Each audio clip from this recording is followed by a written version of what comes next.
Qaradağın Qobustan qəsəbəsində yerləşən Şeyx Lounge restoranı yandırılıb. Doğru xəbər Azərbaycan. Bakı Posta istinadən xəbər verir ki, hadisə ötən gün saat 23 radələrində baş verib. Yanğının baş verməsinə ilkin səbəb olaraq iki nəfərin öz aralarında yaranmış mübahisəsi göstərilir.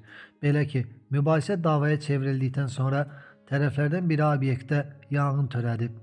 Ardınca isə müştərilərin hadisə yerini tərk edə bilməməsi üçün qapını arxadan bağlayıb. İnsident törədənin Cavid adlı şəxs olduğu bildirilir. Müştərilərin həyatını isə yaşayış obyektinin mətbəx bölməsinin arxa qapısı xilas edib. Hadisə nəticəsində bir nəfər ayaq nahiyəsində yanıq xəsarət alaraq xəstəxanaya yerləşdirilib. Fövqəladə Hallar Nazirliyindən bildirildi ki, bir dam altında tikilən ümumi sahəsi 600 kvadrat metr olan bir mərtəbəli müxtəlif təyinatlı obyektlərdən sahəsi 250 kvadrat metr olan kafenin yanar konstruksiyaları yanıb.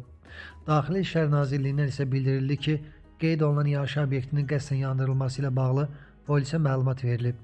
Yanğını törətməkdə şübhəli bilinən iki nəfər müəyyən olaraq saxlanılıb, fakt üzrə araşdırmalar davam etdirilir.